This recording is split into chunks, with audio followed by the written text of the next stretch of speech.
Bon dia, Jordi, una altra vegada. Moltes gràcies per estar aquí amb nosaltres i benvingut. Bon dia.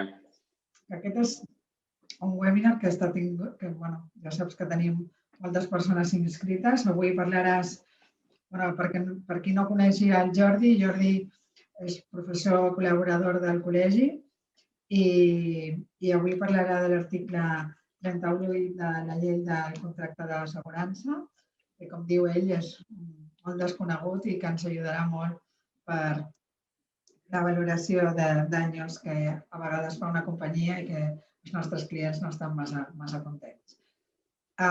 Com sempre, el webinar tindrà una durada de 45-48 minuts i després, al final, podeu fer totes les preguntes que vulgueu a través del xat. I la webinar la penjarem a la web del col·le perquè si algú la necessita després. Així que, Jordi, quan vulguis, ja pots començar. Molt bé, doncs bon dia, Sandra. Gràcies una altra vegada per donar-me aquesta oportunitat de poder fer aquest webinar i explicar en un format breu, no? I jo penso que força interessant, doncs en aquest cas, l'article 38, no? En principi, heu de veure la presentació, la petita presentació que he fet. Es veu perfectament. Perfecte, doncs la tecnologia s'ha alineat correctament. Hombre, hemos llegado a Marte. No vamos a ver esto, por favor. Molt bé, doncs fixeu-vos, no? Jo poso aquí luz per al tràmit de siniestros. Bueno, més que per al tràmit de sinistres, l'article 38 planteja una sèrie de coses força interessants. Realment, jo recordo que, i sobretot de la mà del Col·legi de Mediadors, sempre, no?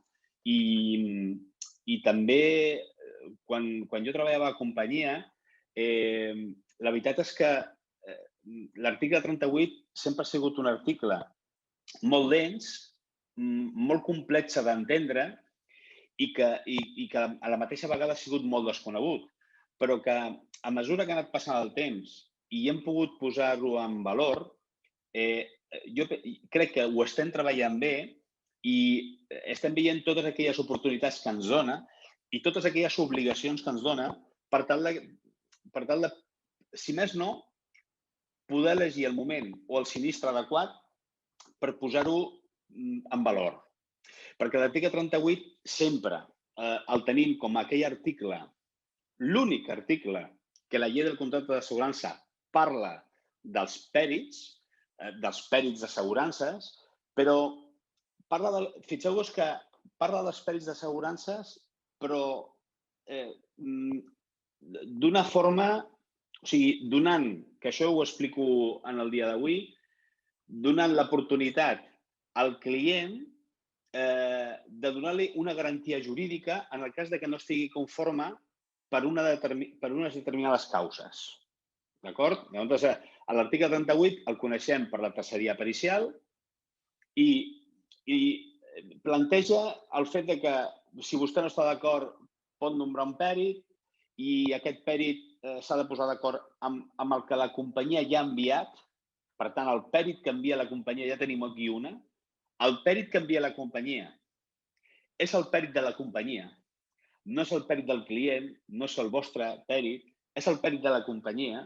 Ho teniu clar, el que estic dient? És a dir, i això és una de les coses que sempre em pregunten, que el client contínuament, o sigui, els assegurats, per no parlar de clients, els assegurats contínuament a vegades ens pregunten oiga, ¿usted me puede dar el informe pericial cuando acabe su trabajo? Sobretot, això ho diuen quan la cosa no anirà bé, no? O, bueno, moltes vegades perquè volen conèixer si realment el contingut de l'informe, no? O si s'ha de reclamar, per exemple, un causant, o s'ha de reclamar contra unes obres al carrer, o s'ha de reclamar contra una empresa de reformes, per exemple, o sigui, qualsevol cosa que sigui determinant per fer una reclamació, moltes vegades el client el que diu és que vol els nostres informes i nosaltres sempre diem no li podem entregar perquè el nostre client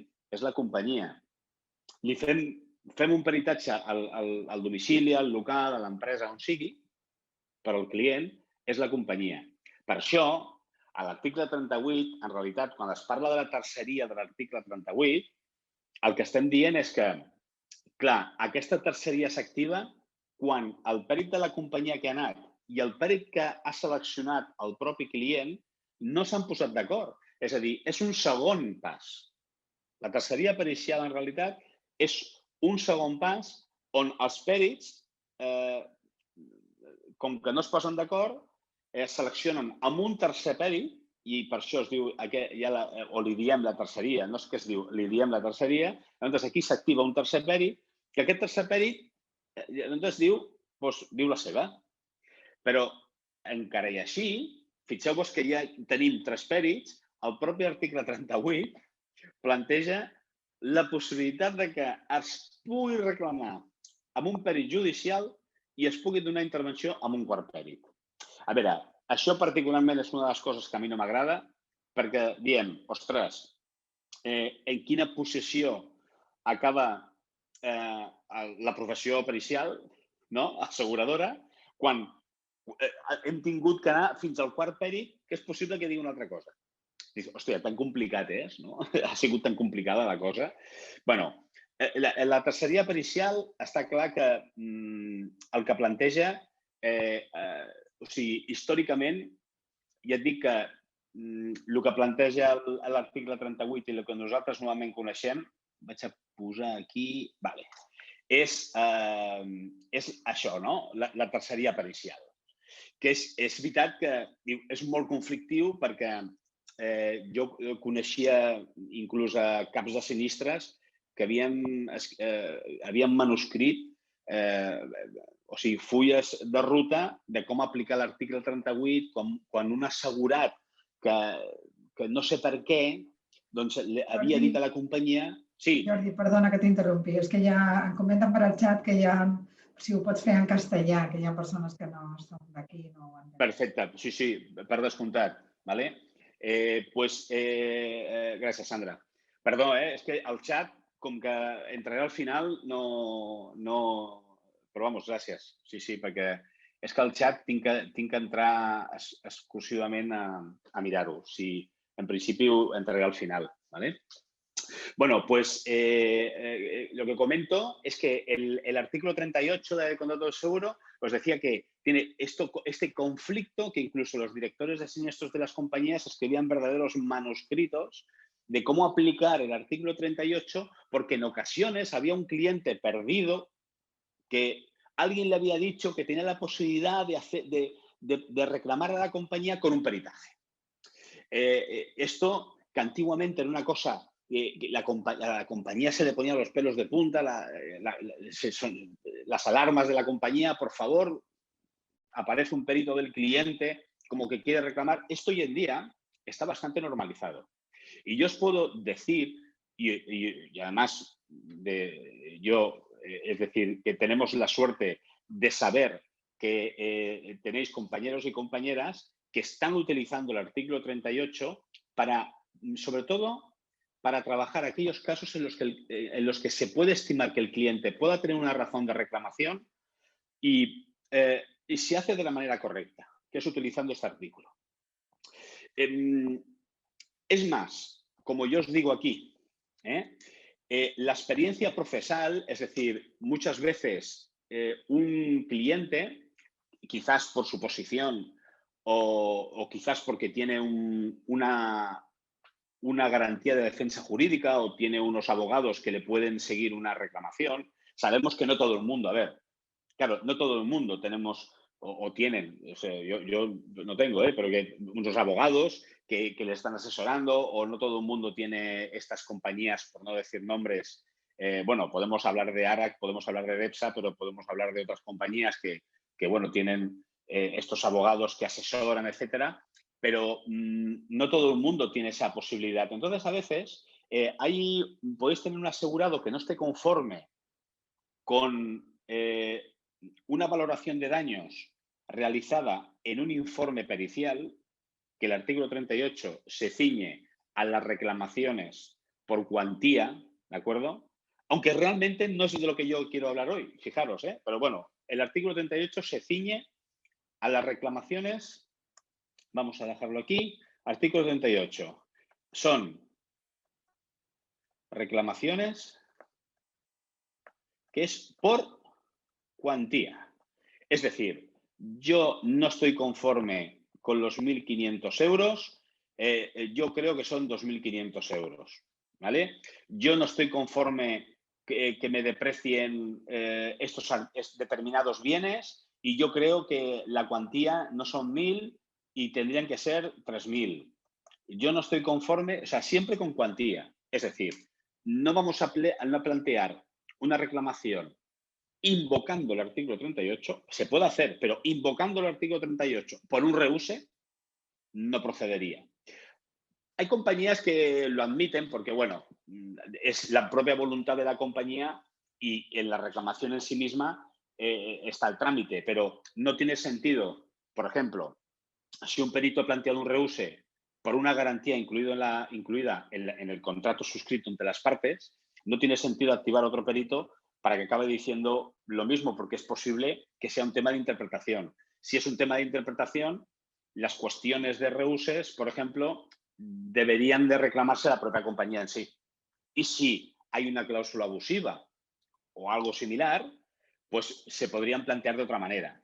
Y os cito un ejemplo claro. Por ejemplo, yo ayer estaba con un cliente particular, pero que había tenido un acto vandálico en su casa, es decir, había tenido unos inquilinos, los inquilinos se fueron de su casa, pero él no las llaves fueron entregando, los inquilinos le entregaron la llave mientras tanto no se iban de su casa, le entregaron las llaves a otras personas y esas otras personas a otras, total, que acabó teniendo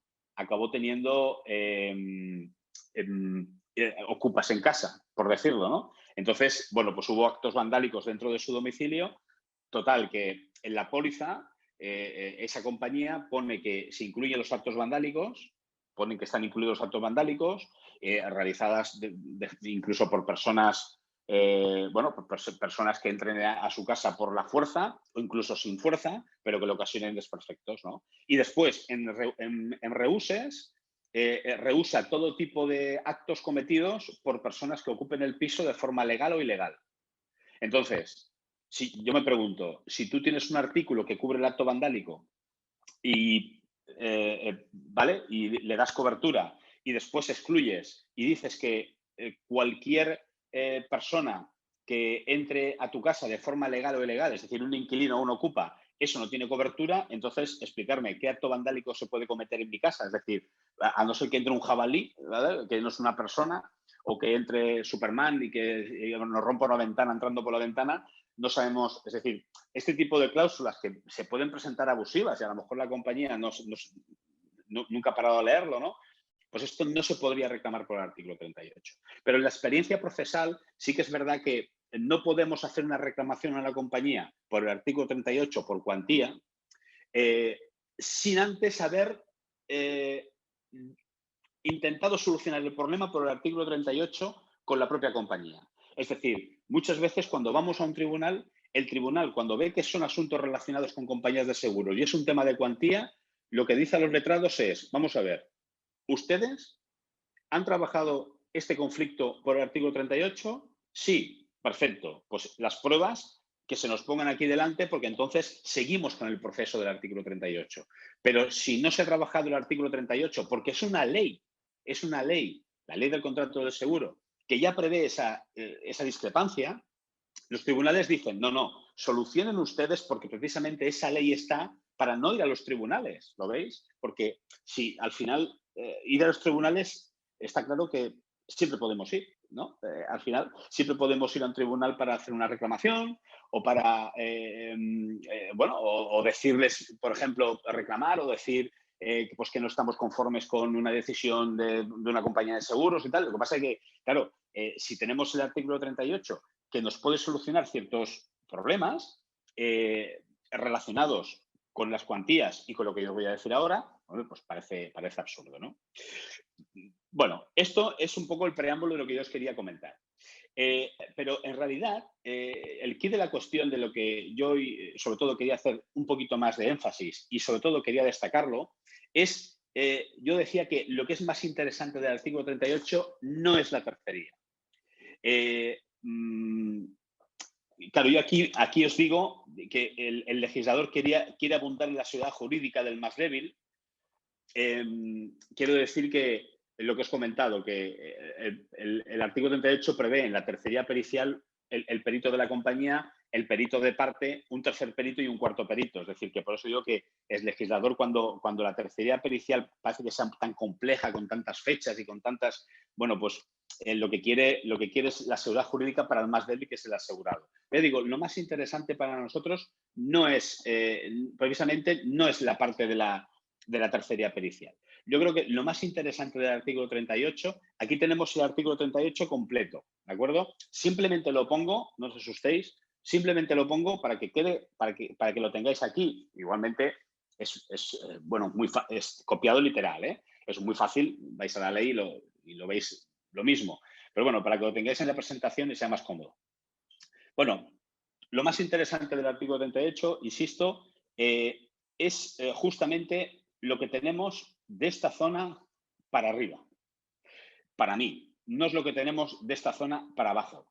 ¿Por qué? Porque de esta zona para abajo, que habla de la designación, bueno, podríamos hablar aquí ya, que aquí ya empieza a hablar de la designación, pero justamente en este apartado, que ya empezamos a hablar de la designación pericial, claro, yo diría que es la parte más fácil, porque el conflicto ya lo tenemos. Lo que pasa es que el artículo 38 plantea, hemos dicho, pues un determinado proceso.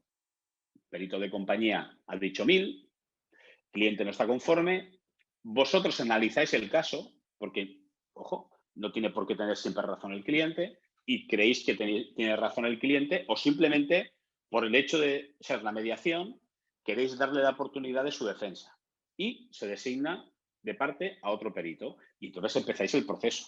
Pero, en realidad, todo esto que tenemos aquí debajo es un proceso de activación de la tercería, de ese segundo perito, de ese tercer perito y Dios no quiera de un cuarto perito, que eso sería la bomba. Yo no lo he visto nunca. Pero no tiene más interés para mí. Ahora, vamos a empezar a leer lo que pone al principio del artículo 38. Y yo lo que he hecho es unas diferentes diapositivas con las primeras frases que dice. Es decir, tenemos aquí, pues esta es la primera frase que dice el artículo 38, que esta sí que os la voy a leer, ¿vale?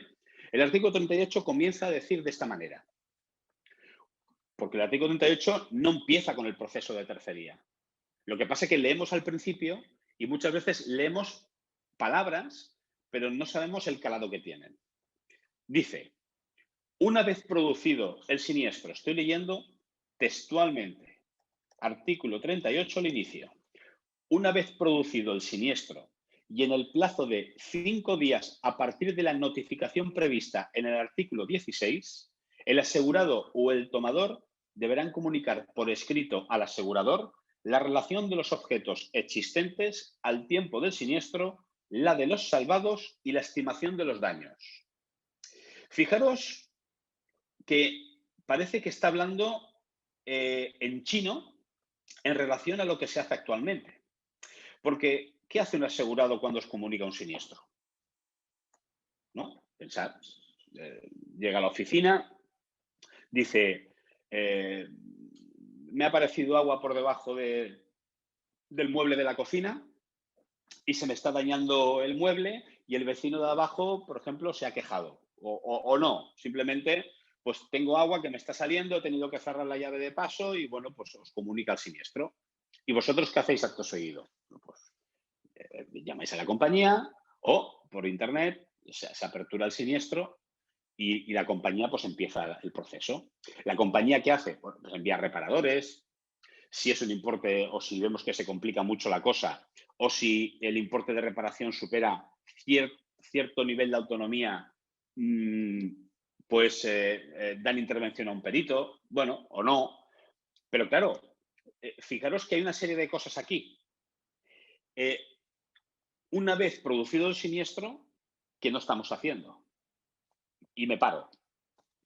Dice, una vez producido el siniestro, es decir, esa fuga que hemos dicho, que yo he visto agua por debajo del fregadero. Y en el plazo de 5 días, a partir de la notificación prevista en el artículo 16, es decir, tenemos el artículo 16 de la LCS, que dice que dentro de los 7 días de la ocurrencia de un siniestro hay que comunicarlo. ¿Pasa algo si se comunica más allá de los 7 días? El artículo 16 dice, sí, pasa que el asegurador, cuantos más días pasen y menos conozca los hechos sucedidos, puede hacer incluso una indemnización, una resolución del siniestro en la misma proporción que en la fecha que lo ha conocido.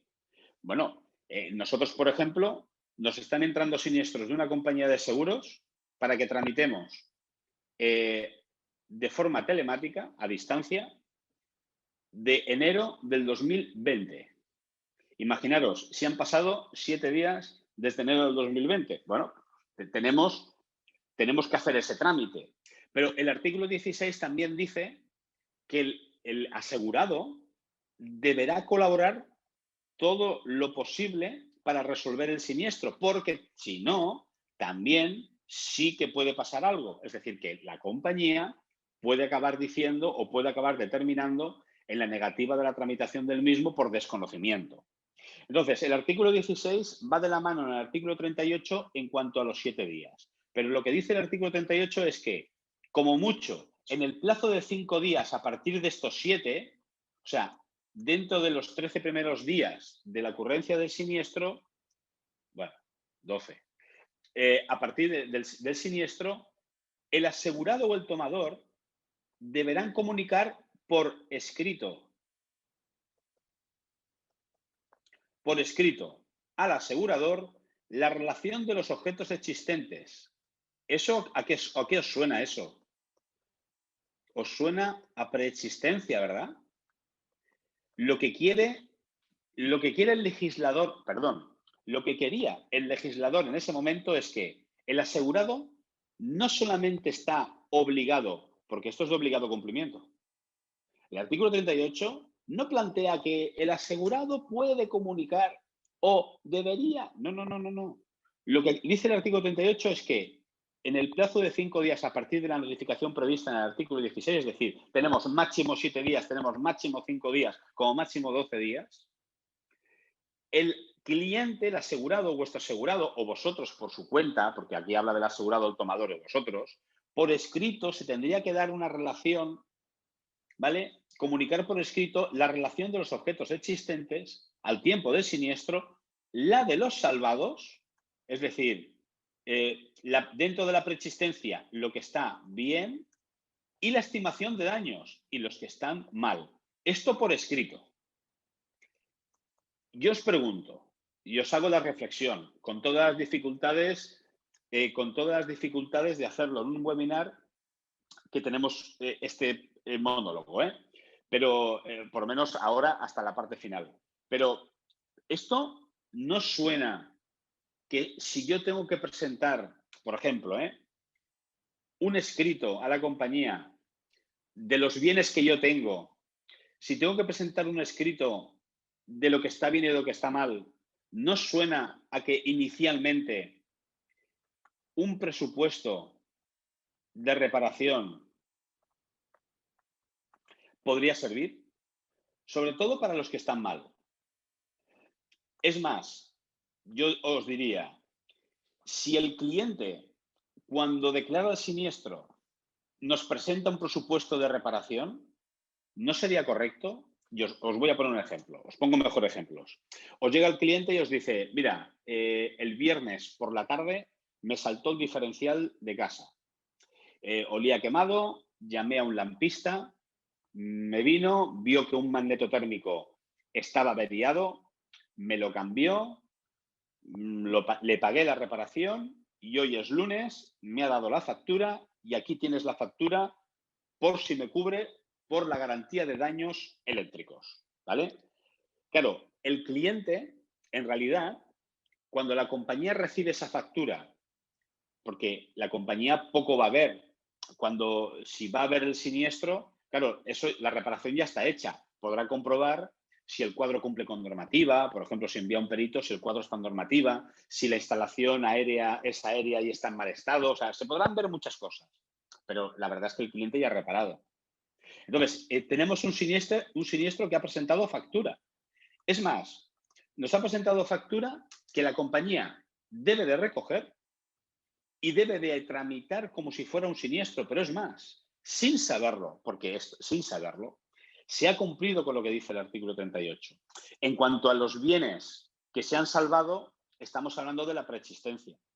Estamos diciendo de que si yo he declarado que tengo un continente de 76.000 euros y un contenido de 30.000 euros, lo que dice el artículo 38 en su inicio es, oiga, ¿usted declara que esos capitales son correctos? Sí. Deme la factura o deme el presupuesto y seguimos tramitando. Vale, pues esta factura del magnetotérmico que os he comentado y que el cliente nos lo ha entregado para declarar el siniestro es el inicio correcto del artículo 38. La compañía coge esa documentación. En muchas ocasiones, muchas compañías ya no quieren complicarse, que si el perito, que si los reparadores y tal, porque ya está todo reparado. Y si creen con sus departamentos técnicos que tiene cobertura, la pagan, el siniestro se cierra. ¿Se puede hacer? Perfectamente. De hecho, ¿cuántas veces se habrá hecho eso? ¿Cuántas veces un cliente ha presentado una factura o ha presentado un presupuesto de reparaciones y la compañía lo ha admitido y se ha cerrado el siniestro?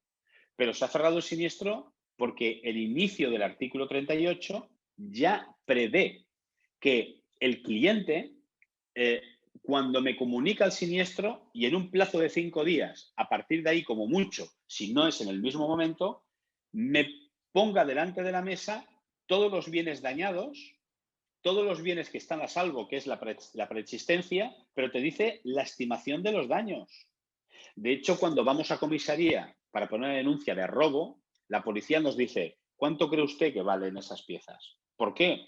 Porque tenemos que cuantificarlo. No es lo mismo un delito de 100 euros que un delito de 10.000 euros, evidentemente, pero es que para una compañía de seguros, cuando yo declaro un siniestro, la compañía de seguros necesita saber la estimación de los daños.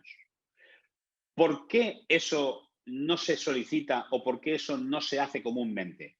Vuelvo a decir, porque las compañías, y no es una queja, las compañías dentro del proceso de servicio, dentro del proceso de atención que han incorporado, bueno, a sus propios mecanismos, envían a reparadores o envían directamente a peritos o las dos cosas para que el siniestro siga su trámite.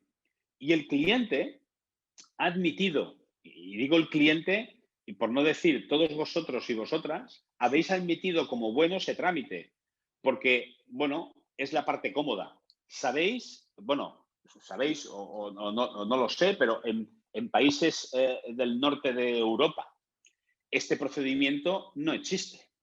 De hecho, en nuestro país vecino, en Francia, hace poco comenzaron a funcionar las compañías de reparaciones que trabajan con las compañías de seguros porque eso no existía. Y eso más bien en el sur, en el norte de Francia o en Alemania, etcétera, ahí cuando tú tienes un siniestro, tú buscas a los reparadores, la compañía hace sus verificaciones, perfecto, pero incluso tú si quieres puedes buscarte a un perito, la compañía no te pone ningún problema. Aquí estamos acostumbrados a que, digamos, ¿para qué tengo un seguro? Bueno, para que le cubra los daños, pero eso no quiere decir que el artículo 38, como nos dice, es que usted la obligación de darnos la estimación de los daños de los objetos y de la preexistencia es del cliente. Eso lo hemos suprimido y es una realidad porque la compañía aporte reparadores y peritos, pero sobre todo en beneficio propio. Porque la compañía lo que le interesa es que un reparador acote el problema y un perito acote el problema. Pero un cliente tiene todo el derecho, yo diría, toda la obligación del mundo a que eso se pueda hacer de esta manera. Claro, ya sería increíble. Bueno, de hecho, os puedo poner otro ejemplo de qué pasa, ¿no? Por ejemplo, en autos. Pero ya sería increíble que el cliente, cuando fuera a declarar un siniestro, y esto nosotros lo hemos hecho por clientes que ya han tenido malas experiencias con compañías, que han tenido un siniestro, nos han contratado, hemos hecho un peritaje y el cliente ha declarado el siniestro ya con nuestro peritaje. Y a partir de ahí, la compañía que se mueva. ¿Esto se puede hacer? Por supuesto. ¿Por qué? Porque es que la ley, de hecho, lo obliga. La ley dice que hay que entregar una estimación de daños. ¿Qué mejor forma de hacerlo con un peritaje o qué mejor forma de hacerlo con un presupuesto? ¿Vale? Esto no quiere decir que lo tengamos que hacer así siempre, porque de hecho, ya digo, normalmente los clientes lo que buscan siempre es la posición más cómoda, que me envíen reparadores, que me envíen peritos la compañía. Pero claro, cuando hay discrepancias, tenemos que saber que podíamos haber empezado o podemos empezar de otra forma con el inicio de este artículo. Pero el artículo 38 sigue y seguimos con el siguiente párrafo que yo he seleccionado. Esto es a continuación, ¿eh? Es decir, a continuación de esta frase, de esta frase, tenemos esto. Incumbe al asegurado la prueba de la preexistencia de los objetos. Punto. No obstante, el contenido de la póliza constituirá una presunción a favor del asegurado cuando razonablemente no pueden aportarse pruebas más eficaces. Vale. Bueno, nos dice dos cosas. Nos habla de la preexistencia. ¿Por qué? Porque aquí nos ha hablado de la preexistencia. Fijaros que aquí, limpio un poquito esto. Fijaros que aquí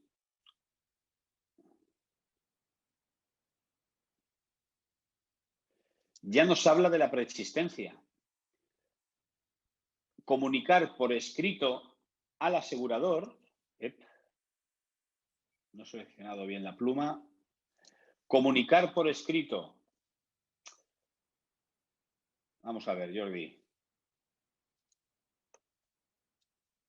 Bueno, mira, ahora lo hago. Comunicar por escrito al asegurador la relación de los objetos existentes al tiempo del siniestro. Esto es la preexistencia. Entonces, acto seguido, dice, incumbe al asegurado la prueba de la preexistencia. ¿Vale? Ahora, incumbe al asegurado la prueba de la preexistencia de los objetos. ¿Y esto por qué lo dice el artículo 38 y por qué lo dice aquí? Bueno, lo dice aquí porque estamos hablando de la comunicación de un siniestro. O sea, venimos del artículo 16, que dice que tenemos 7 días para comunicar un siniestro. El artículo 16 dice que por cada día que pase, el asegurador puede incluso hasta reducir su propuesta de indemnización o de resolución del siniestro por desconocimiento de lo que había ocurrido anteriormente. Y el artículo 16 también dice que el asegurado deberá colaborar en todo lo que sea necesario para la resolución del mismo. Pero dice, incumbe al asegurado la prueba de la preexistencia de los objetos. Es decir, dentro de lo que dice el artículo 16, que el asegurado debe colaborar todo lo posible con esas pruebas, dentro de todo lo que dice, incumbe al asegurado la prueba de la preexistencia. Es decir, cuando hay un objeto que ha faltado, el asegurado no puede decir, yo tenía un ordenador, me lo han robado. Yo tenía aquí pues un colchón, pero lo he tirado porque se ha mojado. ¿Vale? Pero digamos que nosotros o la compañía de seguros o vosotros y vosotras podéis pedir al cliente una prueba de la preexistencia, no sé, una foto, una factura. Lo que pasa que el legislador también es verdad que incluyó una puntilla un poquito ambigua que dijo, no obstante, el contenido de la póliza constituye una presunción a favor del asegurado. Es decir, claro, cuando se hace una póliza del hogar, sobre todo del hogar, porque en el coche sí que se trabaja sobre una tabla que es nuevamente la base 7, que es la que nos dice los precios de los coches y las sumas aseguradas de los coches cuando los aseguramos, o cuando tenemos un decesos, o cuando tenemos otro tipo de seguros que ponemos un valor, pero vosotros al final y vosotras cuando hacéis una póliza, cuando se hace una póliza del hogar, tú dices 120 metros cuadrados, bueno, eso es fácilmente comprobable por el catastro. Los metros cuadrados, tú dices 1.100 euros el continente y el contenido yo lo he escuchado, como si estuviéramos en un mercado. ¿Cuánto ponemos de contenido? Bueno, 1 libra y un poquito más, ¿no? 20.000, 30.000, 6.000. A veces vemos cosas que no tienen, o sea, no guardan relación. Lo que pasa es que vamos a suponer que el cliente dice 30.000 euros de contenido.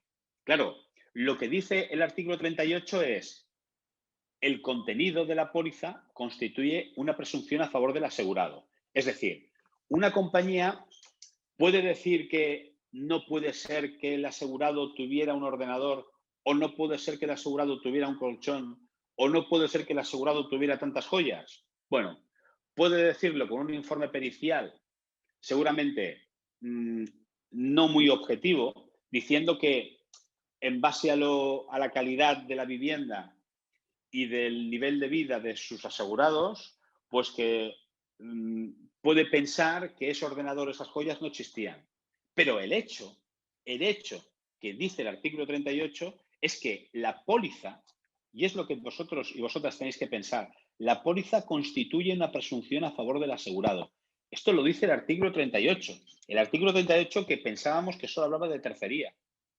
También es verdad que el asegurado debe de ser consciente que incumbe, o sea, la prueba de la preexistencia de los objetos incumbe al asegurado. El asegurado tiene que poder dar toda la información posible para que la compañía entienda que los objetos que estamos reclamando existían. Si había un colchón que tenía en el suelo y dice, no, yo el colchón lo tenía en medio del comedor, hombre, el cliente tendrá primero que decir que tenía un colchón y después el por qué estaba en medio de un comedor. Pero que la póliza constituye una presunción a favor del asegurado, ya lo dice. También dice el artículo 38 cuando razonablemente no pueden aportarse pruebas más eficaces.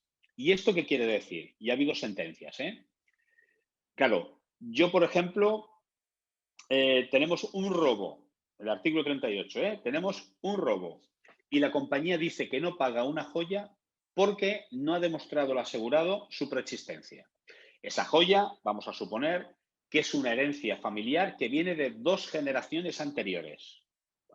Si no hay una foto, bueno, si no hay una foto o si esa joya lo que estaba era guardada y esto es una joya que pasa de generación en generación, pero no son, a lo mejor una joya que no se pone por la calle, no son pendientes, a lo mejor o porque el cliente no le da la gana de ponérselo porque no quiere, claro, pues a lo mejor no hay ninguna imagen. Pero aunque no haya una imagen, si no hay razonablemente una prueba más eficaz, por ejemplo, la compañía puede decir, lo rehúso porque no se aporta un ticket de compra. Hombre, un ticket de compra, a lo mejor de una joya de hace 150 años, yo creo que es desproporcionado. Entonces, el artículo 38 dice que el contenido de la póliza constituye una presunción a favor del asegurado cuando razonablemente no pueden aportarse pruebas más eficaces. Es decir, que, oiga, yo me creo todo lo que usted tiene dentro, pero siempre y cuando razonablemente no pueda aportar más pruebas. Hoy en día, ojo, es muy importante que le digáis a los clientes que hagan fotos de todos aquellos bienes preciosos, sobre todo joyas, etcétera. No vas a hacer una foto de las camisas que tienes en casa, ¿vale? Es decir, que si a mí, por ejemplo, me han robado una chaqueta, la chaqueta, pues a lo mejor tenía 5 años, a mí, por ejemplo, o a cualquiera de vosotros o vosotras, a veces piden tickets de la chaqueta, pero yo no tengo. Entonces, ¿una compañía podría rehusarlo porque yo no tenga unos tickets? Hombre, poder puede, pero está claro que yo puedo alegar por el artículo 38 que razonablemente no pueden aportarse pruebas más eficaces. Es decir, oiga, yo como mucho puedo buscar alguna foto que yo llevaba la chaqueta, pero la puedo buscar, pero no me pida usted un ticket, porque el ticket pues, no lo tendré.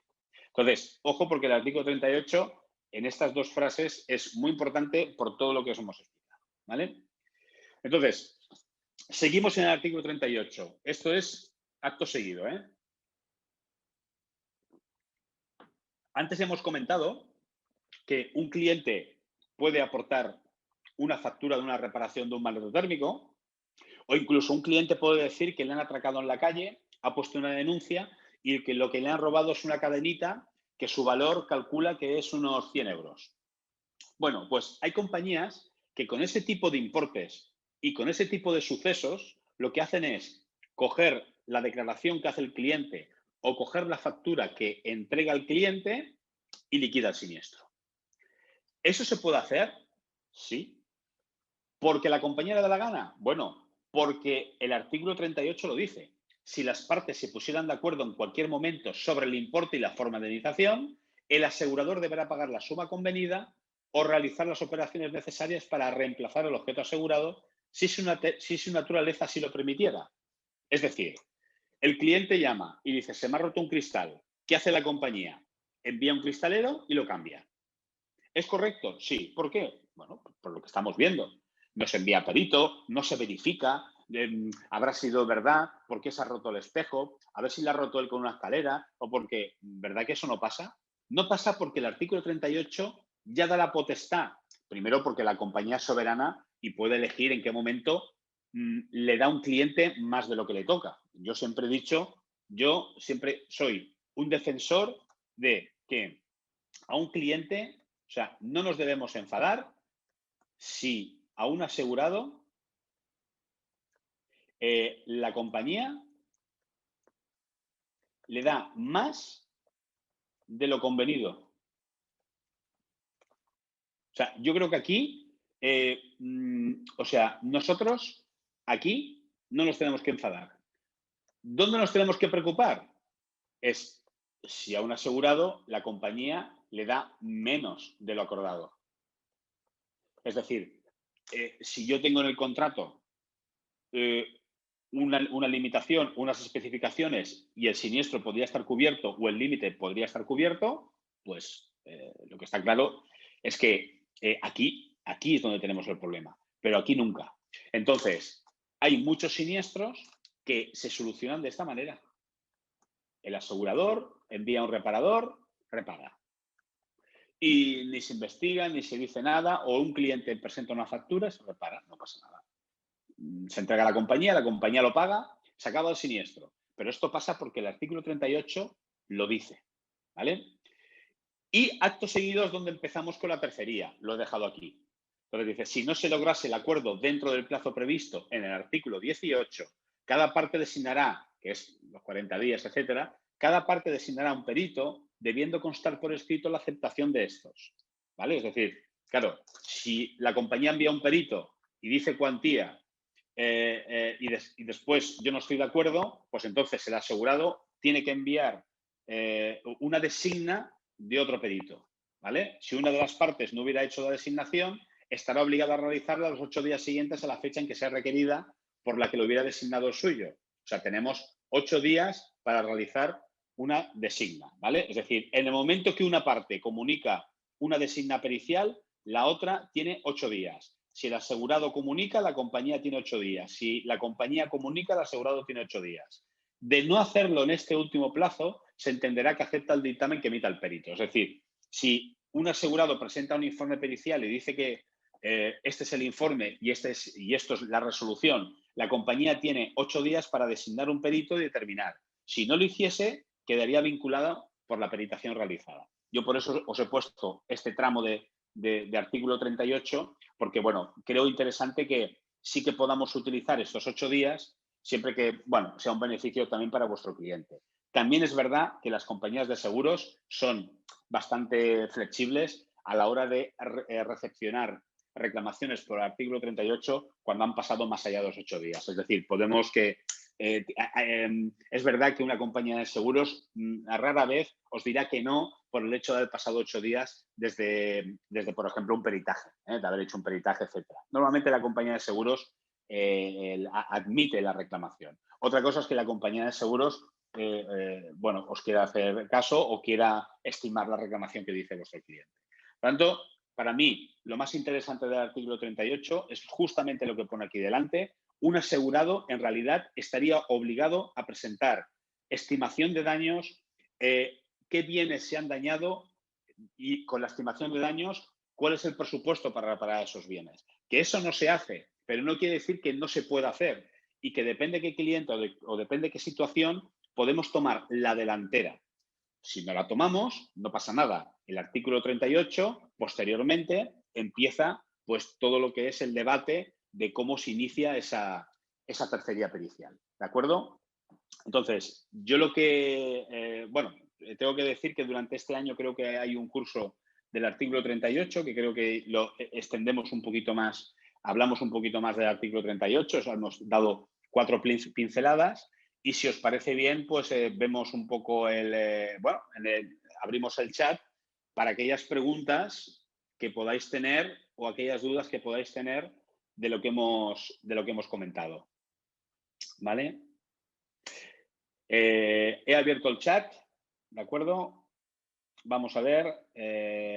Bien, pues, bueno, gracias. Perdón, pero bueno, bueno, sobre todo, gracias por vuestro interés, ¿de acuerdo? Porque yo creo que tanto el artículo 38 como ampliar conocimientos, incluso con los tiempos que nos corren, es buena señal, ¿vale? Bueno, pues Inma, de Punt Vermell Mediació, nos dice, si finalmente se da la razón al asegurado, al segundo perito, al designado por el asegurado, la compañía no ha de pagar los honorarios que ha tenido que pagar el asegurado. ¿Quién asume el coste de la tercería? Vale. No, es decir, cada parte, cuando estamos hablando, cuando la compañía de seguros envía a su perito, a ese perito lo paga la compañía. Cuando un asegurado vuestro decide iniciar el proceso del artículo 38, a ese perito lo paga el asegurado, ¿de acuerdo? Es el tercer perito el que los gastos se comparten, pero no es hasta el tercer perito, ¿vale? El segundo perito, ese que me comentas, lo paga el asegurado.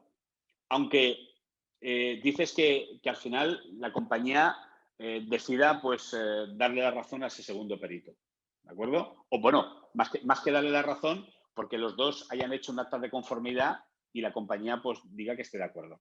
Entonces, ese coste lo asume, ese coste lo asume el asegurado. Bueno, me volvéis a hacer la pregunta, ¿el perito que quiere designar al asegurado, a cargo de quién va? Del asegurado. Ojo, a partir de aquí, yo sé que dentro de la mediación y pues hay gente que dice, no, mira, pues lo pagamos nosotros. Ahora, yo, sinceramente, lo que yo me estoy encontrando es que al cliente se le da la oportunidad, o sea, vosotros como mediadores y como mediadoras, vosotros le dais al cliente la oportunidad de, mira, podemos iniciar el artículo 38, que es un procedimiento regulado y a través del cual usted designa un perito. Yo creo que ese perito pues lo tiene que pagar el cliente. Es decir, tampoco tiene un coste tan elevado pagar un perito. Lo que pasa es que es verdad que tenemos que ir poco a poco rompiendo ese tabú y ese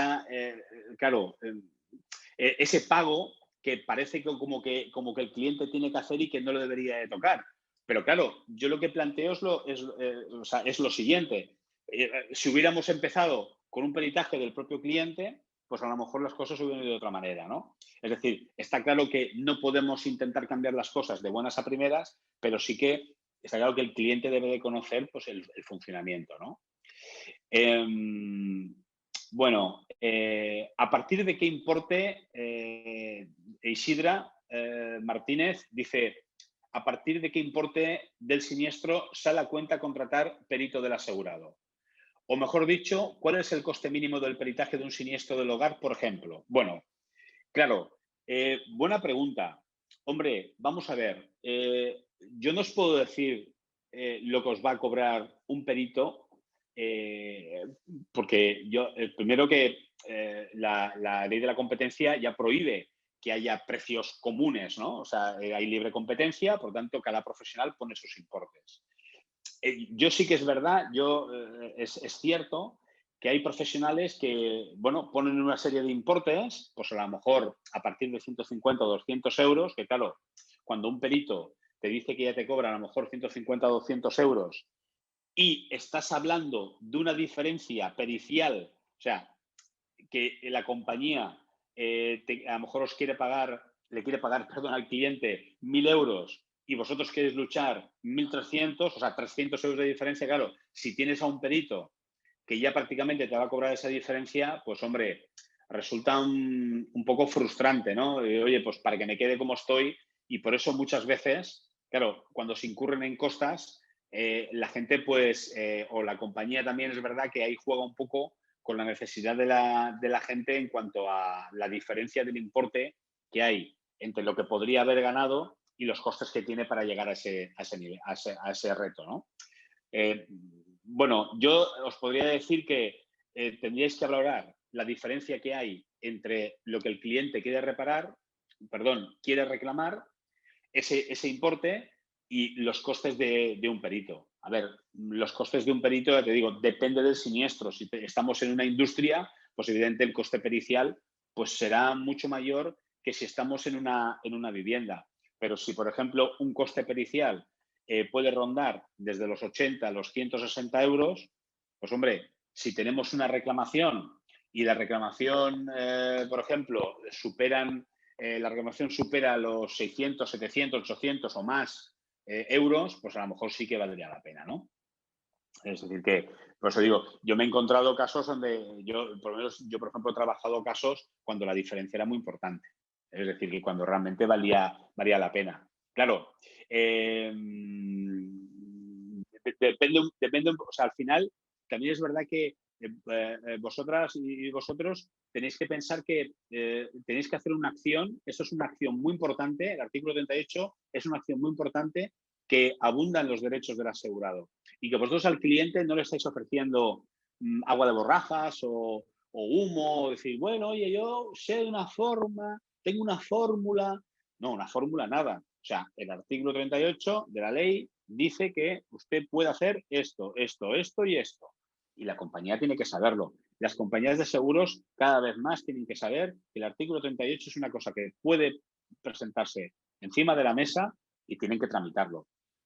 Yo, lamentablemente, os puedo decir que hay compañías de seguros que gestionan muy mal las tercerías periciales o el inicio de una designación pericial por cuantía. Hay compañías que normalmente lo reciben muy mal y además tengo localizadas algunas compañías de seguros, pero eso es por estrategia seguramente de sus departamentos de siniestro, que es correcto. Lo que pasa es que, claro, pues ahí a qué jugamos. Jugamos a que si realmente vale la pena, al final salga una demanda y ya está. María Jesús, gracias por tus comentarios. María Jesús Alique dice que si tendremos la presentación para volverla a ver, quiero entender, a remirarla, porque vale la pena. Bueno, esto creo que Sandra, no sé si estás, creo que has comentado que esto se pone o lo tendréis a disposición, pienso, creo que lo tenéis a vuestra disposición, el vídeo. Es que no lo sé, preguntar al colegio, ¿de acuerdo? Porque seguramente os podrán decir. Yo creo que sí, yo desde luego, lo que sí que os puedo decir, mirad, lo que sí que os puedo poner aquí en la presentación es, nuestra página web es facutec.es, ¿de acuerdo? Facutec.es, ahí podéis hacer consultas, en el apartado de consultas, o si no, pues también podéis enviar, si tenéis alguna duda sobre lo que hemos hablado hoy, podéis enviar un correo a info@, por ejemplo, Facutec, lo tenéis en la página web, .es. Ahí estamos y, bueno, pues podemos responder a las dudas que podáis tener o casos incluso que si tenéis algún caso, pues podemos comentarlo. No estoy vendiendo nada, absolutamente. ¿Vale? Bueno, dice que Ana Reyal dice que entiendo que muchas compañías en las coberturas habitualmente cubren coste de perito de parte como cobertura adicional, ¿verdad? Pues no. Yo la verdad es que solamente conozco un caso que yo puedo decir porque trabajaba en esa compañía. Yo cuando trabajaba en RAC Seguros, yo me acuerdo que estoy hablándote del año del año de 2006, 2005, 2006, cuando no había pandemia. Y te puedo decir que en ese momento la compañía en Universal Asistencia, que se llamaba, que creo que se llama Universal Asistencia, que después pasó a llamarse RAC Seguros, ahí se trabajaba con ARAC, con DAS y con DEPSA. Y esas compañías de defensa jurídica, esas tenían una cláusula de pago a tercería, pago de perito por tercería, ¿de acuerdo? Y actualmente hay pólizas de RAC Seguros que tienen esa garantía. Ahora, que normalmente se cubre, yo, desde luego, en pólizas de seguros, yo no lo he visto. En pólizas de defensa jurídica, sí, ¿vale? En estas compañías de DAC DAS, perdón, y ARAC actualmente, pues en esas compañías sí que lo he visto. María Jesús también nos dice, buenos días, Jordi. Dicho artículo también se puede aplicar para los peritos que asigna el consorcio por una disconformidad del asegurado en cuanto a la evaluación efectuada. ¿Puede designar la intervención de un perito externo? Bueno, en cuanto a la intervención del consorcio, el Consorcio de Compensación de Seguros es cierto que tiene una forma de trabajar totalmente diferente a las compañías habituales. También es verdad que el Consorcio de Compensación de Seguros no deja de ser una compañía sobre la cual nosotros estamos asegurados, puesto que si no, no intervendría un perito, y que podemos presentar discrepancias. De hecho, en la propia página del consorcio podemos presentar discrepancias. Ahora, ¿nos vamos a chocar contra una pared? Seguramente nos vamos a chocar contra una pared, pero sí que se pueden plantear discrepancias. Por el artículo 38, bueno, la verdad es que la ley del contrato del seguro, en cuanto al artículo 38, no está planteada en cuanto a la reclamación por tercería para hacer una reclamación al consorcio por ese procedimiento. ¿De acuerdo? Pero sí que se podía reclamar al consorcio. Ahora, te digo, el nivel de éxito, pues nosotros peritamos también para el consorcio, entonces el nivel de éxito puede que no sea muy bueno. Bueno, Jiménez Olivia dice, buenos días, ¿qué sucede si presentamos designación de perito de parte a la compañía y esta no responde en el plazo de 8 días? ¿Es entonces vinculante el peritaje del perito de parte? Bueno, sí. De hecho, claro, una compañía cuando envía un perito de seguros, muchas veces la compañía no designa. Lo que pasa que es verdad que ya hay jurisprudencia en donde dice que solamente por el hecho de hacer un encargo a un perito, esto ya es una designa pericial. Por tanto, normalmente, ¿qué pasa? Que si un perito de una compañía ha ido y después nosotros vamos a aplicar el segundo perito en ese caso, claro, quien tiene que cumplir básicamente es la compañía de seguros con los 8 días, pero como quiera que ya hay una designa hecha, pues eso lo cumple. El caso sería en que el cliente presenta una declaración de siniestro, presenta un informe pericial y ahí sí que la compañía tendría que cumplir con el plazo de 8 días, ¿vale? En la designa, ahí sí. ¿Vale? Es decir, que si nosotros pasamos por delante, por supuesto que la compañía tiene que cumplir con el plazo de 8 días, ¿vale? A lo mejor tampoco hace falta hacerlo así, ¿eh? Pero bueno, si tenéis algún cliente a lo mejor especial o algún cliente que ya está un poco molesto, pues a lo mejor podéis plantearlo. Eduardo Cortés dice, ¿hay alguna fórmula o baremo para el cálculo de la preexistencia en objetos de valor cuando no tenemos una factura? Para joyas es bueno tener una tasación por parte de un joyero. Bueno, te digo, fórmula o baremo para el cálculo de preexistencia de objetos de valor. Esto yo creo que en este año también haremos un pequeño curso también a distancia. Hablaremos de ello. Te podría decir que se pueden hacer varias cosas, pero ahora nos da tiempo de contestarlo. Y para las joyas, lo que yo sí que os recomiendo es tasación de un parto de un joyero, no lo sé, pero fotos, por favor, que hagan fotos, hacer fotos. Además, yo recomiendo que se impriman, hacer una foto y que el cliente que la imprima y que la guarde, ¿de acuerdo? Si la tiene digital, perfecto, pero que hay que hacer fotos de las joyas, fotos de los tickets. Eso es lo mejor que se puede hacer, porque ahí queda constancia del año, del tipo de joya y si no, pues a mano que pongan en el ticket 18 quilates, lo que sea, y al lado la joya. Eso es lo mejor. ¿Tasación por parte de un joyero? Bueno, pasa una cosa, es que la tasación hoy no es la tasación de mañana, porque el precio del oro cambia, ¿vale? Entonces, pues quizás no hace falta hacer la tasación de un joyero, pero sí que es bueno, pues, no sé, tener fotos. Rosa Batllori dice que no, gracias a vosotros, me decís gracias a vosotros. Rosa Batllori dice, hasta que no asuma la propia compañía el coste de estos segundos peritajes en caso de tener la razón de los asegurados, el cliente no entiende que tenga que asumir él el coste. Vale, Rosa, pero es que quiero decir, vamos a ver, tú te vas a comprar un electrodoméstico, el electrodoméstico te sale mal, reclamas a la tienda no quiere devolverte el dinero, ¿qué tiene que hacer el cliente? Buscarse un abogado. ¿Quién paga el abogado? El cliente. ¿Lo entiende? No, pero es lo que hay. ¿Vale? Entonces, quiero decir que yo entiendo que la gente no comprenda, pero es que precisamente es trabajo nuestro explicar al cliente que si queremos hacer una reclamación hay una ley que nos da la oportunidad y un camino. Pero claro, al final tiene un pequeño coste. es lo que tenemos. Es decir, que yo sé lo que estás diciendo perfectamente, porque piensa que estamos batallando con esto todos los días, pero estamos hablando de un pequeño coste y de una reclamación que él piensa que tiene que hacer. Entonces, pues por eso digo que al final todo tiene un precio, ¿no? Digo, tienes que reclamar con un abogado, tal, con una abogada, pues eso también tiene un precio, ¿no? Un asesor, una asesora, un gestor, todo eso también tiene un precio.